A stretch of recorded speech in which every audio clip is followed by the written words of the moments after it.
Hi, I'm Jen. And I'm Bonnie. We're the Playing with String organizing team. Today, Bonnie and I are here with Nikki from Fat Marmot Knits. Hi. And I have to say, Nikki, I love the name. How did you come up with the name? I just started writing down different words, so there's like different color words, like vibrant and rainbow and variegated and all these. And then I was like, oh, but I really like animals, and animals make an easy mascot or something to create a logo. So then I started coming up with all like the animals that I liked, and I really liked the dying dingo. I thought that would be a really cool name, but I'm like, I'm not Australian and there's no dingoes in Canada. It was kind of weird. And then where I ride my bike to work, I go past a little hill where there's lots of marmots. I'm like, God, they're just so fat and funny, and yeah, just kind of stuck. Nice. That's Great. awesome. How long have you had been doing dyeing through Fat Marmot? I've been dyeing, I think, 3 years now. I started a little while before that, I think probably the way most people do, watching some YouTube tutorials, and then doing with food coloring and sort of the Easter egg dye kits on some wool that I got. And yeah, I just really enjoyed it. And then the more videos I watched, I was like, oh, I need to get like proper acid dyes. And yeah, and then I amassed quite a bit of this yarn. I was like, I really like dyeing, but I can't knit this fast, so I need to offload it somehow. And yeah, I guess I should start selling. So. Well, That's awesome. we are all appreciative. Good. And yeah, I'm glad it's amazing. All the different dyers have just such unique styles, and we all have, sort of different bases that we dye stuff on. And yeah, it's pretty fun. Yeah, you have some pretty fun styles as well. And I like the blanks you were doing there for a while. And Yes. those are neat. Yeah, they're really fun to paint up, and because it's just such a different way of dyeing them that just sort of a different creative outlook, which is nice. Cool. How do you choose your colorways that when you start working? I look at the colors, or like, what am I feeling like? Like, I guess today I'm in a yellow mood, and then I do have a little color wheel that I often look at, but sometimes I just like pick colors and throw them in the pot, and sometimes it's a good surprise, and other times I over dye it black. But most of the time things turn out really well, because sometimes I dye them sort of one color at a time. So then you're like, oh, okay, these two colors look good, but it needs something else. What else does it need? And then I just sort of name the colors off in my head, and then when I'm like, oh yeah, that's that. For some reason, it just twigs in my mind, like, oh yeah, this needs purple, or this needs some more red or something. Mm-hmm.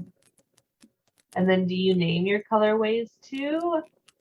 Or just... No, I used to name them, and I do have some that I've written down that I really like that I've named, just so I can remember what they are. But for the most part, because I don't dye very consistently, I've had a few requests to say, like, oh, can you dye me another of this sort of reddy orange that I managed to dye. And I was like, I cannot reproduce that. I'm not that accurate. And I know some dyers are, but I am a lot more sort of free flowing. I don't really measure my dyes. I don't measure how much water is in the pot versus how much yarn is going in, because there's a lot of variables that change everything, and I don't have the patience for that. So like, yeah, it's the same colors, but it won't be repeatable. So yeah. How is everything in Kelowna right now? Not bad. It rained a bit yesterday, and then a little bit again today. So and it's cooling off at night, and the smoke is sort of subsiding. But yeah, it's still just nerve-wracking, I guess. You always think you're on edge, or like another big fire could start and take off so easily and quickly that, yeah, it's just a bit unnerving. It would be.